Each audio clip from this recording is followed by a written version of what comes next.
Bonjour, bonjour. Je suis ici avec Laurent Geller. Il est explorateur d'anciennes saveurs. C'est extraordinaire après avoir rencontré Bettina Fehlmann-Bühlmann qui parle en fait, c'est la cultivatrice des plantes aromatiques de la région. Toi, tu viens vraiment de lointaines contrées. Tu as rencontré les peuples indigènes en Colombie. Et c'est avec plaisir qu'on t'écoute et ce que ces plantes nous apportent. Et puis le savoir que toi tu as reçu. Ils travaillent avec un chaman de 106 ans, c'est extraordinaire.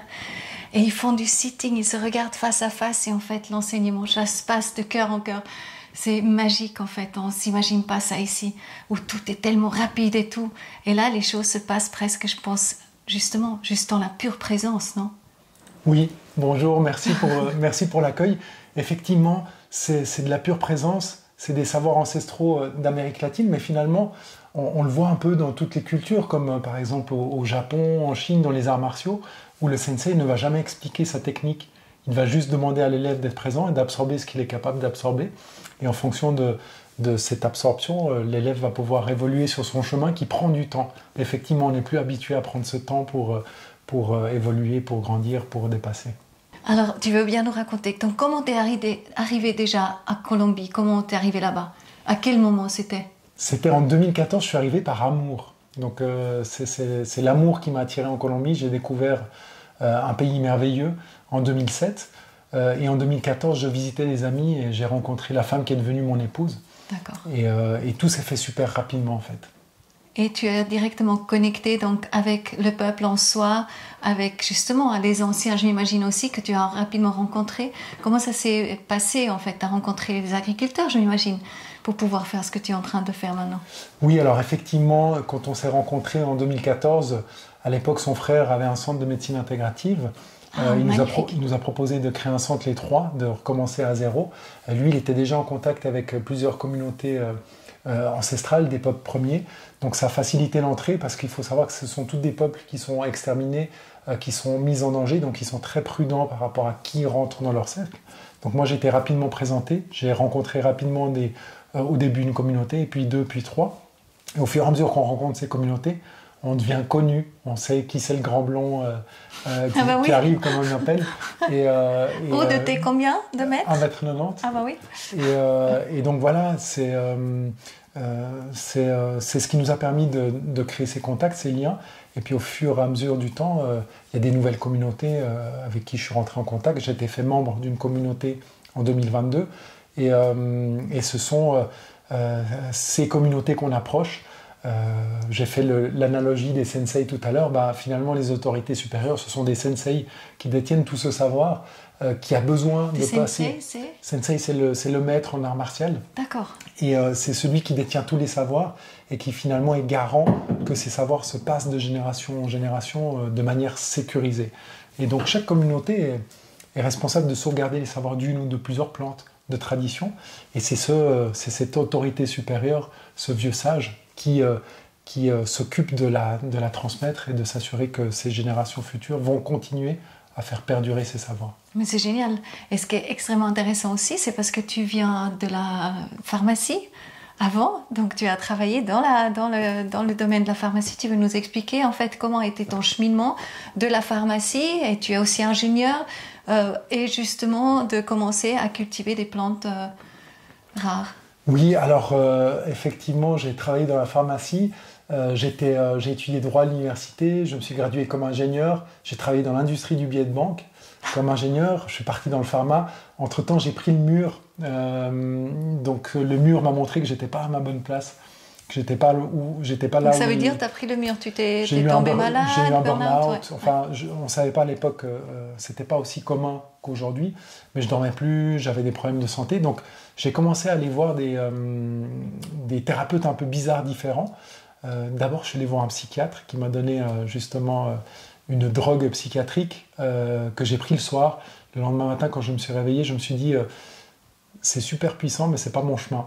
Parce que si je vais dans ce chemin-là, en fait, je m'éteins complètement. J'avais pris déjà conscience, malgré que j'étais très carré. Et donc, j'ai entrepris ce chemin. Et à l'époque, j'ai une collègue, une amie qui m'a offert un livre d'un médecin de médecine quantique. J'ai lu le livre, j'ai rien compris. Je me suis retrouvé à un séminaire en Allemagne pour devenir praticien, je me suis dit, mais qu'est-ce que je fais là en fait? C'est pas ma place. Moi, je suis ingénieur, homme, rationnel. Je veux dire, et voilà. Et au sortir de ce séminaire d'introduction, j'ai senti pour la première fois que j'avais un cœur qui rayonnait. Oh. Et je me suis dit, c'est mon chemin. Je me suis senti si bien. Et pour faire la petite histoire, quand j'ai rencontré mon épouse en 2014, j'ai senti exactement la même énergie au niveau de mon cœur. Et donc c'est ce qui m'a fait dire, sans qu'il se passe rien, sans qu'on se connaisse, que ma vie allait se dérouler en Colombie. Ça a été une décision rationnelle, instantanée, basée sur une expérience que j'avais déjà vécue. Et après, tu as retrouvé un petit peu quand même tes repères par rapport aux détails que tu as appliqués quand tu étais dans la pharmacie et tout ça, oui. Par rapport à la connaissance de la pharmacie. Moi, ce que je trouvais juste super intéressant, parce que c'est vraiment dans le film What the Hells Do We Know, où déjà il parle justement des produits pharmaceutiques et tout ça, et puis quand tu arrêtes, en fait, comment souvent tu vas beaucoup mieux à par la suite. Mais je trouve très intéressant de savoir que la pharmacie prend leur savoir de plantes, en fait, à la base. Donc, tous les produits synthétiques qui existent aujourd'hui, qu'on prend comme médicaments, et toi, tu as expliqué aussi, comme Bettina la semaine passée, en fait, ils agissent sur quelque chose, mais ils ne sont pas totum, donc ils n'agissent pas sur tout le corps. Et j'adore cette idée que tout le savoir, tout ce qui est dans les médicaments, à la base, c'est l'enseignement de la plante. Peut-être toi, tu veux peut-être rentrer un petit peu là-dedans et vraiment expliquer comment ça se passe, parce que je trouve que c'est passionnant. Oui, alors effectivement, c'est quelque chose qui est très intéressant. Il y a un exemple, par exemple, avec la guanabana, qui est un fruit qui ne sont pas très bons. On fait des magnifiques jus avec, qui a des propriétés anticancérigènes juste merveilleuses, notamment au niveau des feuilles. Il y a un grand groupe pharmaceutique britannique qui l'a étudié pendant de nombreuses années pour essayer d'extraire ces principes actifs et d'en standardiser ces formules. Donc standardiser, ça veut dire qu'on est capable de manière industrielle à faire toujours la même chose. Mais en faisant toujours la même chose, on enlève cette composante du cœur et cette interaction de l'être humain. On isole les composants, donc on devient réductionniste par rapport à une plante qui a un effet entourage, comme le dit Ethan Rousseau, où en fait la somme des composantes va au-delà des composantes isolées mises ensemble. Et c'est cette intelligence divine, naturelle, de la source, comme on l'appelle, que l'être humain n'a pas compris. En isolant les molécules, on s'isole d'une partie de cette intelligence et donc on décide qu'on sait mieux que la nature. Et dans cette approche plus ancestrale et indigène, c'est de prendre conscience que derrière une plante, il y a un esprit. Et cet esprit, c'est la partie invisible qui régit en fait l'interaction entre les molécules, les différents composants. Et si on se débarrasse de l'esprit, on se débarrasse de cette intelligence divine qui nous maintient connectés à la nature. Et on l'a vu à travers le temps avec certains médicaments, certains remèdes comme l'aspirine qui vient de l'écorce d'un arbre.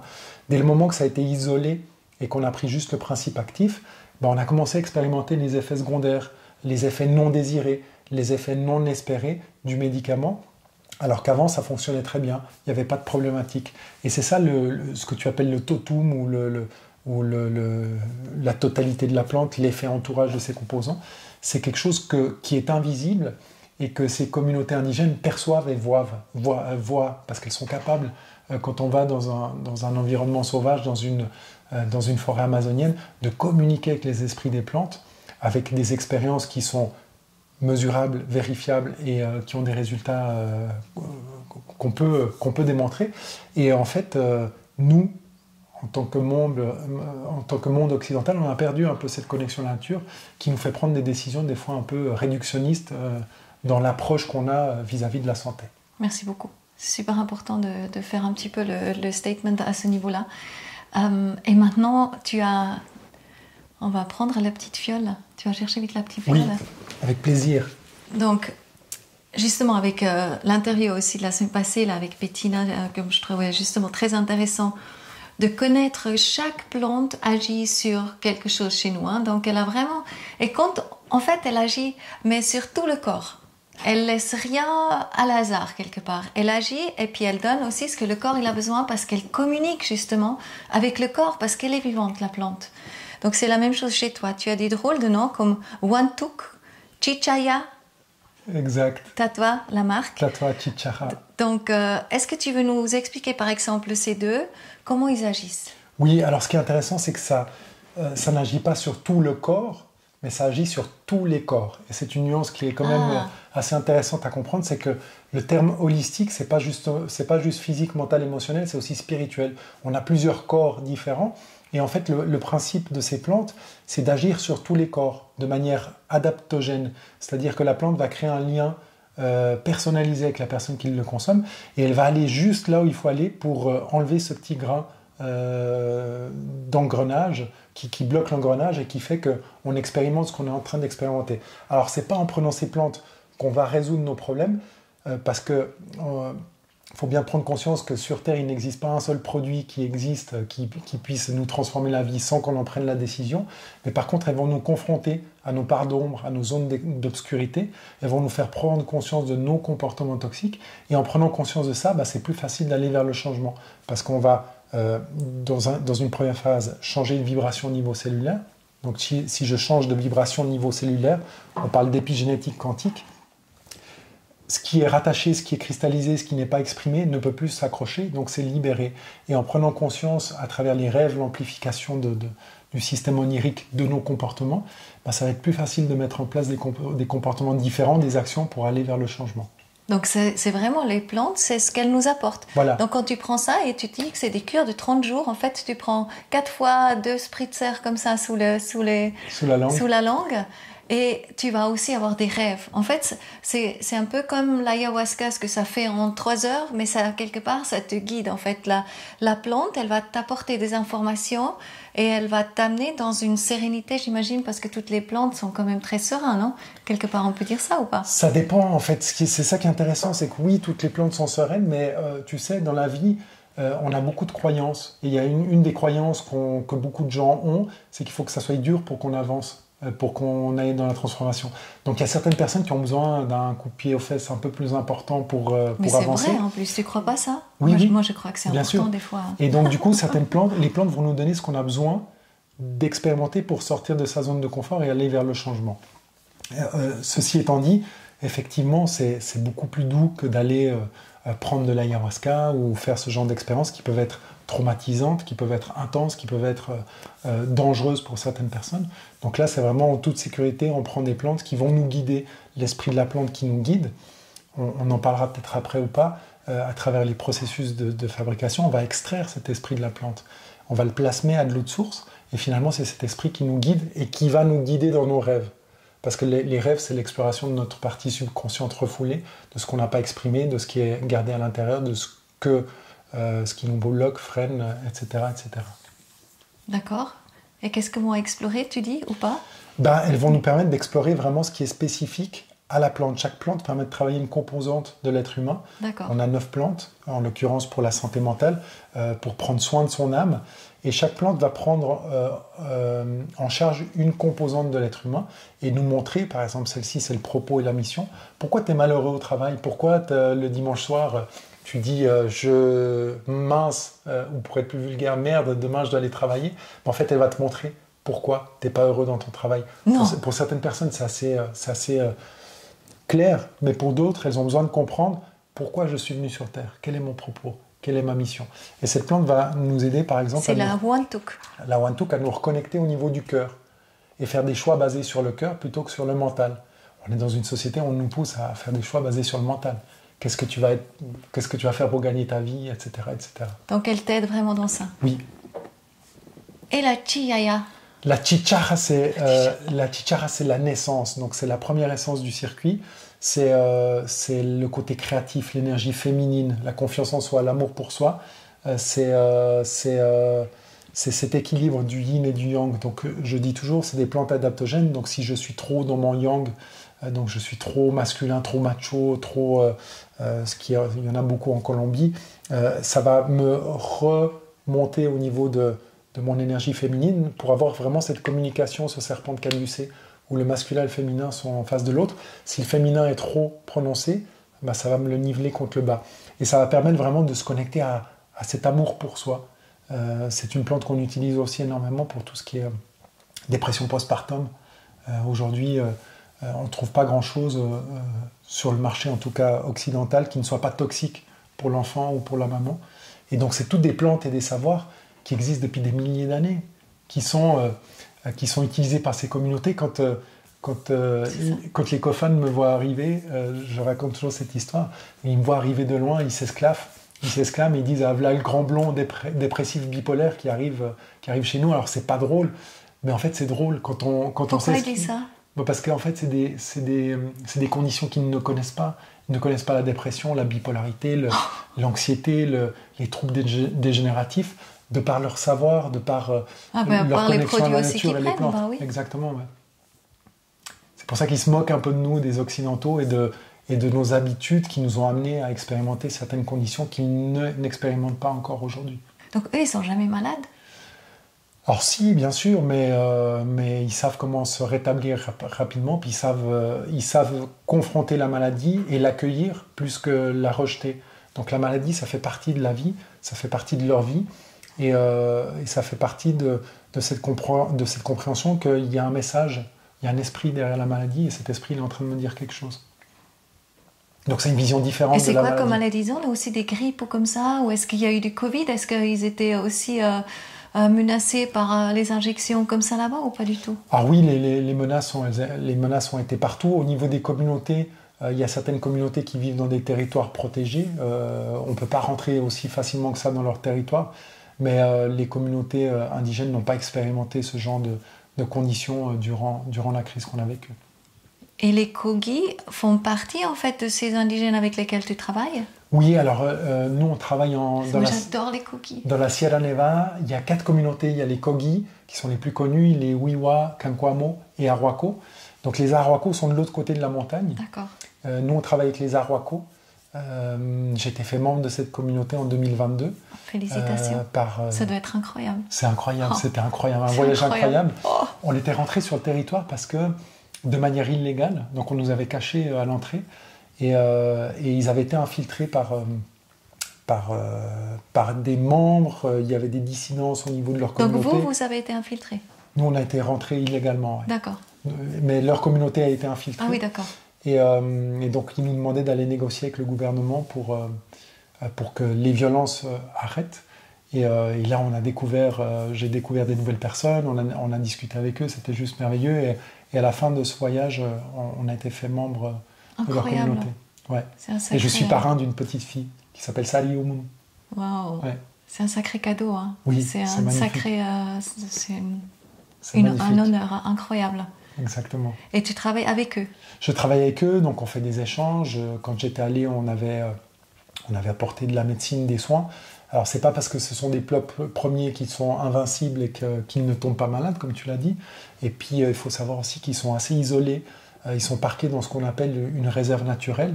Puis, une réserve naturelle, c'est un terme élégant pour décrire une prison. Donc, eux, ils ont peur de sortir parce qu'ils ont peur d'être sortis du circuit. Et donc, ils ont l'accès limité aux ressources. Donc, forcément, certaines fois, ils ont besoin de certaines choses, de soins, de médicaments naturels Mais ils ont leur propre cultivation, donc ils cultivent sur place et tout ça. Ils n'ont pas besoin d'aller en ville pour acheter. Alors ça dépend. Certaines fois ils descendent en ville, ils n'ont pas tout sur place. D'accord. Donc ils ont différentes plantes, ils ont des animaux. Et donc voilà, ils vivent en communauté, ils prennent les décisions en communauté, c'est juste merveilleux. Ça, c'est incroyable. Ça, c'est comme les Kogi. Oui. En fait, quand il y a un Kogi qui n'est pas d'accord, il n'est pas d'accord, tout le monde se réunit autour de ce Kogi jusqu'à ce que son cœur soit de nouveau ouvert et il se sente de nouveau partie intégrante de la communauté. Exactement. Et en fait, c'est la manière qu'ils ont de traiter la maladie. William Senawinka me disait... Tu vois, quand vous êtes malade, c'était pas William qui le disait, c'était un mamo, donc un guide spirituel, il disait quand vous êtes malade, en fait, vous isolez le cancer, vous essayez de lutter contre, mais en fait, nous, on le prend dans le cercle, puis on lui dit, mais pourquoi t'es pas d'accord? Qu'est-ce qui te dérange? Quel est ton problème? Et on va justement lui ouvrir le cœur, essayer de comprendre son mal-être et essayer de le convaincre du projet. Et dès le moment que tout le monde est en accord, là, on va tous dans la même direction, mais tous ensemble. Et c'est cette manière holistique ou intégrative de prendre soin de leur être, de prendre soin de la nature, de prendre soin de la planète, où finalement, ils sont la nature et la nature est eux.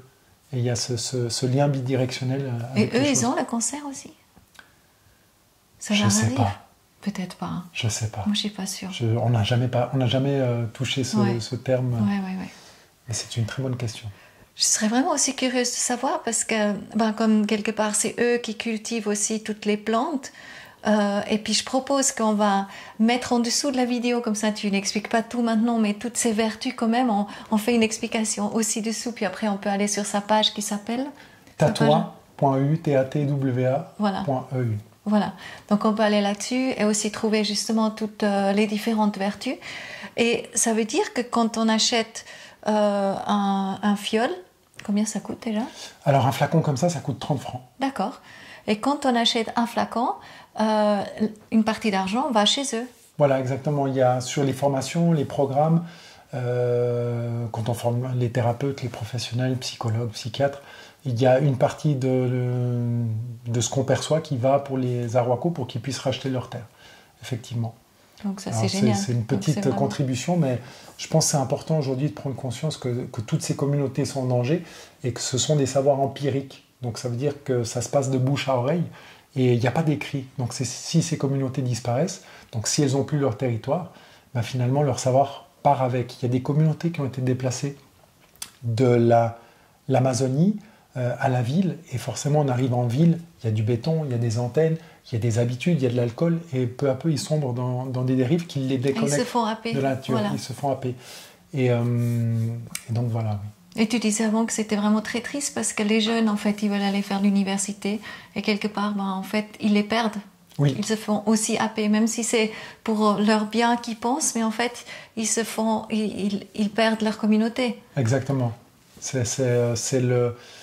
L'infiltration, elle se passe vraiment par beaucoup de mécanismes. Ça, c'est un des mécanismes, sortir les enfants du circuit traditionnel pour les amener dans un circuit plus mental. Et c'est ce que nous disait un des leaders. Il disait, finalement, nous, on apprend avec le cœur, on apprend avec l'expérience. C'est de la connaissance. Donc l'expérience nous amène la connaissance, alors que finalement, partir à l'université, c'est du savoir. Donc ça reste mental. Et on sort les enfants d'un circuit, d'un processus d'éducation qui n'est pas... comme on l'a dit tout à l'heure, qui n'est pas du jour au lendemain, qui prend du temps, qui a un sens et qui demande de l'implication. Et toi, tu travailles parce que tu disais aussi, tu fais du coaching. Hein, tu fais de l'accompagnement aussi. Tu veux nous parler aussi un petit peu de ça? Parce que c'est à côté des produits ou est-ce que c'est avec? Ou je pense que ça va ensemble d'une manière ou d'une autre, non? Alors, c'est à côté avec. Effectivement, ces derniers temps, on m'a énormément sollicité pour que je reprenne mes séances thérapeutiques. J'avais laissé ça de côté.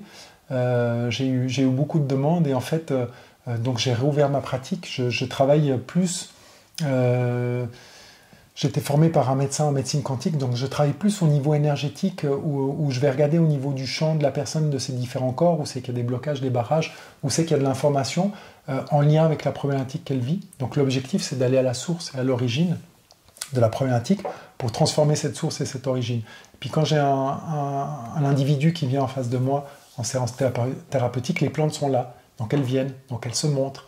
Puis je sais exactement de quelle plante a besoin la personne, donc je vais lui poser des questions. Donc elles se montrent dans ton œil intérieur en fait? Voilà, exactement. Ah oui, parce que tu les connais tellement bien, tu collabores tellement avec, en fait, tu sais très bien qu'est-ce que la personne a besoin. Voilà, donc la plante vient, donc je commence à poser des questions en lien avec la plante à la personne pour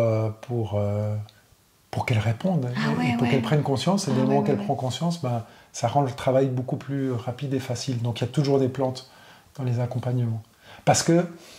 oui, c'est holistique, quoi. Oui, puis je le dis toujours dans notre centre en Colombie, à mes médecins, thérapeutes, psychologues, je dis toujours c'est mieux que nous, parce qu'en fait, il n'y a pas cet ego qui sert à quelque chose, mais qui, des fois, est un biais dans la relation. On se dit « Ah, j'ai compris de quoi a besoin le patient », mais en fait, les plantes savent exactement de quoi a besoin la personne. Et c'est pas parce que j'ai pas confiance en moi que ça va être cette plante qui va me débloquer. Ça peut être celle de la colère, ça peut être celle de la passion, celle du focus. Et les plantes savent exactement comment aller interagir avec l'humain pour l'aider à surmonter et dépasser. Alors, mieux que nous. Peut-être tu veux quand même nous dire, parce que c'est quand même, je suis curieuse de savoir. Alors peut-être les 7 autres, c'est quoi? Alors les 7 autres, on a, si tu veux, les 9. On a trouvé 9 essences rapidement. Je ne sais pas si tu connais, tu as déjà vu le film L'étreinte du serpent. Non. Qui est un magnifique documentaire colombien d'un ethnobiologue allemand qui part en Colombie chercher une plante qui s'appelle la chacrune. Et donc nous, avant que le film n'existe, on cherchait aussi cette plante. Et ce qui est drôle, c'est qu'on est parti en pleine Amazonie avec une communauté, les Siona Sofera, et on est tombé sur cette plante. On s'est dit, on voulait passer l'an premier, mais génial, on n'allait pas dire non, on travaillait avec des plantes sauvages. Et donc du coup, on a travaillé cette plante, on l'a trouvée, on l'a travaillée, on fait nos teintures sur place, en pleine Amazonie, au milieu du cri des singes, du chant des animaux. Moi, j'ai un appareil qui me permet d'extraire le chant des plantes, que je vais utiliser ensuite pour dynamiser mes eaux de source. Chaque plante chante. Oui, oui. Et voilà, les chants sont thérapeutiques quand on demande à la plante que ça soit thérapeutique. C'est un appareil qui a été créé, développé par Jean Toby, sauf erreur. Et donc, du coup, on fait tout ça dans le respect des plantes. Chaque plante est connectée à un astre, donc à une planète. Ici, on connaît la Melissa officinalis, que tu connais peut-être. C'est une plante qui travaille les anxiétés de cœur, notamment. C'est une plante jupitérienne. Donc, ça veut dire que si je la travaille le jeudi, j'ai un potentiel vibratoire qui est totalement différent que si je la travaille un autre jour de la semaine. Alors, ça peut paraître un peu perché, mais aujourd'hui, il existe des appareils qui permettent de mesurer. Qu'est-ce que ça a à voir avec jeudi? Parce que jeudi, c'est Jupiter. C'est le jour de Jupiter. Et donc, ce qui est intéressant, c'est que si on ne croit pas à ce que je suis en train de dire, on peut faire l'expérience de travailler la plante les 7 jours de la semaine et de mesurer avec les outils aujourd'hui qu'on a qui permettent de mesurer. On verra que la plante du jeudi, qui a été travaillée le jeudi, elle a un taux vibratoire bien plus haut. Donc, on fait ça quand on cueille nos plantes. On s'adresse aux esprits, aux élémentaux, l'eau, l'air, le feu, la terre. On est vraiment on essaie d'être le plus en pleine conscience quand on produit, toujours avec cette conscience que, comme on le dit en physique quantique, que l'observateur a une influence sur l'expérience. Et dès le moment que moi je suis aligné, je suis bien, forcément j'aurai un impact positif sur le produit. Donc il y a tout ça qui est pris en compte. Et donc on a trouvé rapidement 9 plantes nous ont rapidement trouvées. Et ce qui est intéressant, c'est qu'elles nous ont trouvées dans l'ordre de l'évolution de l'être humain, de la naissance à la mort. Et 9, c'est l'accomplissement de l'homme. Et entre deux, on a la plante qui est arrivée chronologiquement au bon moment et au bon endroit. Donc on a la naissance, ensuite on a tout ce qui est système hormonal. Peut-être tu dis juste le nom, comment il s'appelle? Chagropanga, c'est la deuxième. C'est le système hormonal, c'est toutes les glandes derrière les chakras. C'est l'alignement, méditation. Cette plante va nous permettre de connecter à notre part d'ombre et à notre part lumineuse. Donc elle va vraiment amplifier les rêves. Ensuite, on a la Wantuk que tu as là dans les mains. On a déjà parlé de cette plante. Ensuite, on a la Kapi. La Kapi, c'est le focus, c'est le moment présent. C'est vraiment, je suis présent avec moi-même, ici et maintenant. C'est l'optimisation cérébrale. Ça m'intéresse. Ouais, c'est tout le brouillard contaminant qu'on a ici qui fait qu'à la fin de la journée, on se dit j'ai l'impression d'avoir fait beaucoup de choses et rien à la fois. Donc elle nous met vraiment sur l'autoroute de ce qui est prioritaire pour nous. Et ce qui est prioritaire pour toi, c'est pas la même chose que moi. Donc si les deux on les prend, on va avoir deux réponses différentes. Et c'est ça qui est génial. Ensuite, on a la plante la plus vendue dans le monde. Spagiri. Non, c'est la Chilixanango pour tout ce qui est dépression. Deuil et problématique au niveau du sommeil. Elle a un effet physique comme celle-ci, alors que les autres sont plus vibratoires et plus sur la partie émotionnelle et mentale. Donc elle va travailler aussi, la Chilixanango, sur les cadres inflammatoires en lien à la dépression. Puis elle va nous aider à calmer le mental le soir, trouver le sommeil et à obtenir des réponses à travers le sommeil. Là où je pensais ne pas avoir de solution, ben oui, il y a des solutions, il y a des options pour aller vers le changement. Donc c'est juste une béquille merveilleuse. Ensuite, on a la Bado. La Bado, c'est une plante qu'on recommande beaucoup pour tout ce qui est burn-out. C'est la connexion à son enfant intérieur, à ses limites, à ses besoins. Donc dès le moment que je connais mes besoins, je connais mes limites, je suis plus facilement capable de mettre des limites saines autour de moi, de dire non et de prendre des décisions rapidement. Oh, c'est super important pour plein de familles, je sens. C'est génial et puis c'est vraiment magique parce que c'est se reconnecter. Et pour des élèves et tout. Ouais. De ne pas se faire marcher dessus en fait. Oui. D'avoir la force de dire d'ailleurs, non, les élèves, stop. On combine souvent l'essence que je te parle, la Bado avec celle-ci, pour cette légitimité et cette présence de non, ça c'est pas pour moi. Oui. En prenant conscience que finalement je suis la personne la plus importante de mon univers. Pas de l'univers, mais de mon univers. Donc si moi je le fais pas, je peux pas prétendre que les autres le fassent. Parce que là, ça s'appelle de la manipulation. Donc je commence par moi et ensuite, ça vient naturellement des autres. Donc ça, c'est la bado. Ensuite, on a la kuka, c'est tout ce qui est épuisement mental et physique, qu'on utilise beaucoup dans des cadres addictifs en complément à d'autres produits. C'est l'enracinement fort à la terre, donc ça va travailler le premier chakra. Et on peut prendre tous en même temps aussi? Non. Non, parce que ce sont des plantes maîtresses. Et donc, un bon maître, c'est quelqu'un qui te met des obstacles sur ton chemin pour que tu puisses les dépasser. D'accord ? Donc, si tu as 9 coups de pied aux fesses, ça va faire un peu mal. Tu vois ce que je veux dire ? C'est mieux, une à la fois ou deux combinées. Ensuite, on a la datura qui est tout ce qui est problématique au niveau des poumons.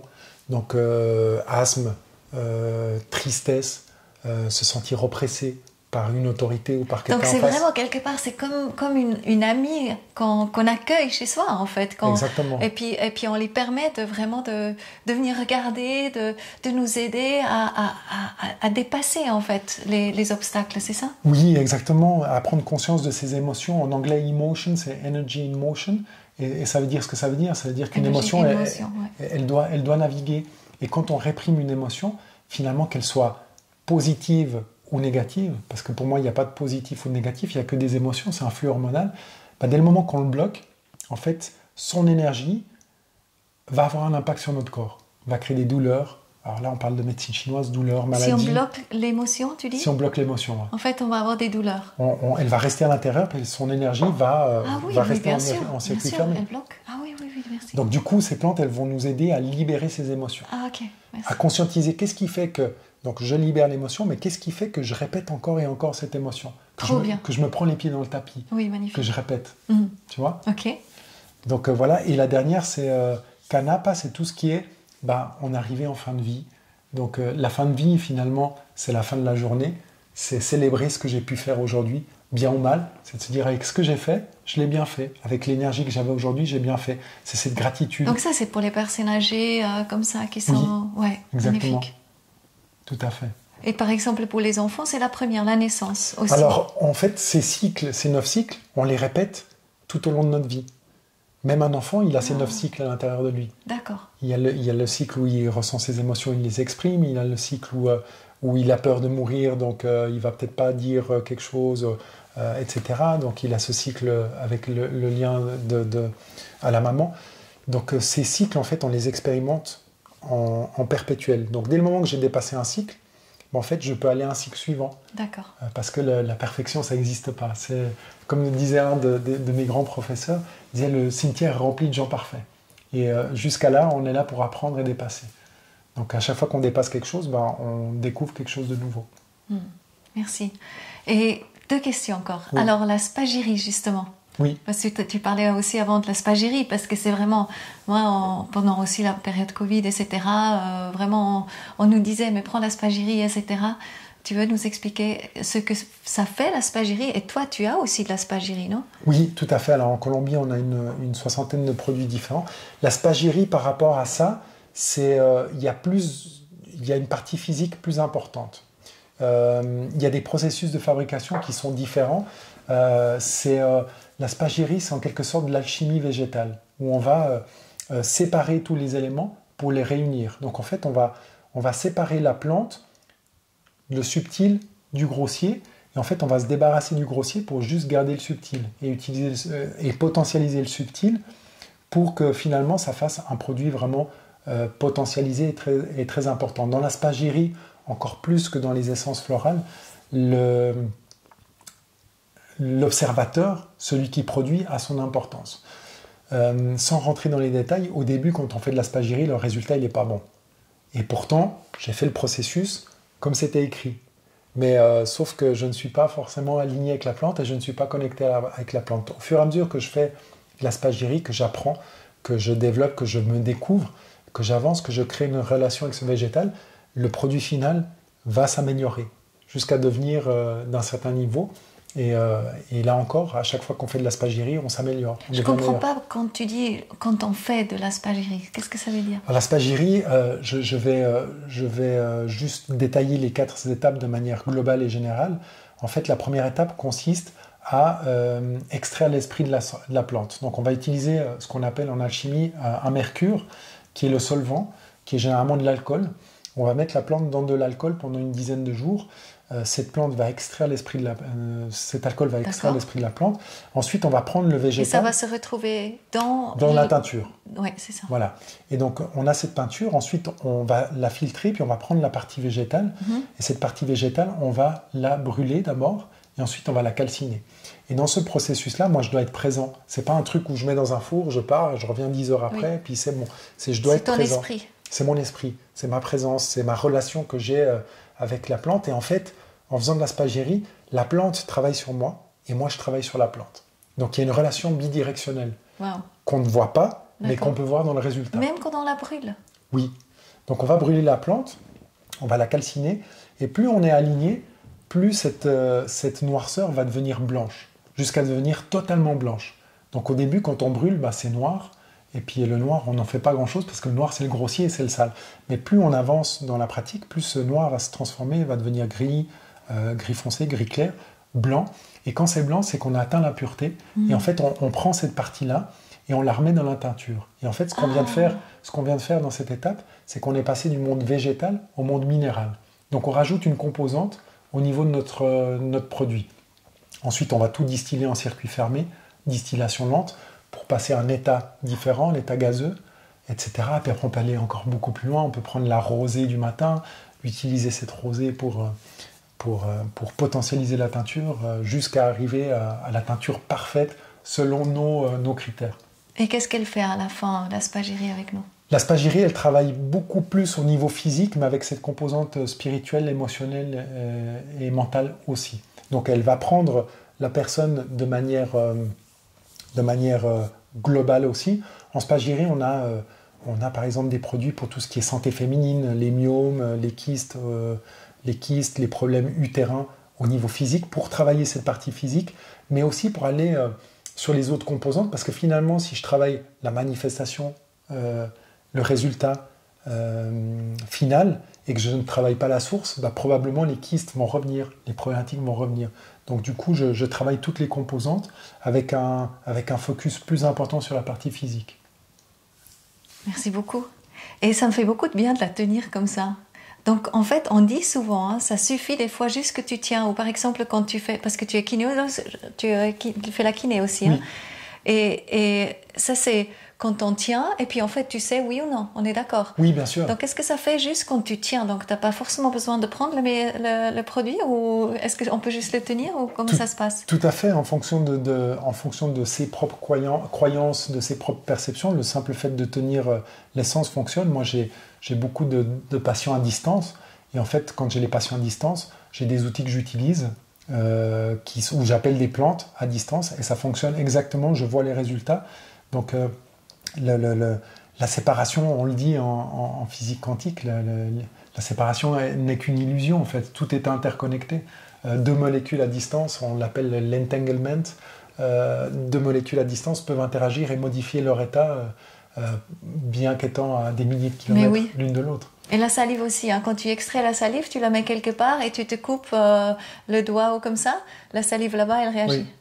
Oui, c'est extraordinaire. C'est magique. Hein. Ah, c'est magique. Donc effectivement, tout est connecté, en tenant ça dans la main, on a un impact déjà vibratoire. Et puis là, on est relié à la Colombie. Là, on est relié à la Colombie, à ses peuples premiers, à ses savoirs merveilleux. Ouais. Et c'est magnifique. Je te remercie beaucoup. C'est super intéressant, non? C'est magnifique. Bon, je pourrais continuer des heures, mais bon, on peut aussi te trouver justement à travers ton site et s'intéresser vraiment un petit peu plus à toutes ces plantes. Je pense que ça fait longtemps aussi, tu n'as pas dû aller chez le docteur, comme Bettina qui me disait, ça fait des dizaines d'années, je crois, elle n'a jamais dû aller chez un docteur parce qu'elle a tout dans la pharmacie à la maison, hein, dans la pharmacie naturelle. Et c'est la même chose chez toi, ou est-ce Effectivement, oui. Ouais. Effectivement, ça fait un moment. Enfin, des docteurs, j'en vois plein, mais on travaille avec plutôt. Oui, c'est ça. C'est super. Ouais.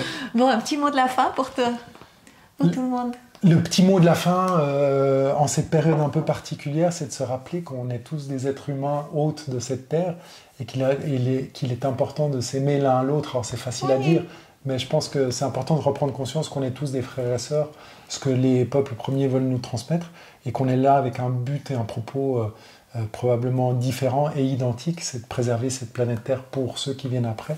Donc aimons-nous les uns les autres. Magnifique. On fait ça. Oui. Et on vous aime et on vous remercie beaucoup, beaucoup d'être là et d'être resté jusqu'au bout et de vous intéresser à cette magnifique médecine naturelle. Merci Coco. Merci beaucoup. Merci Laurent. À la prochaine. Bye.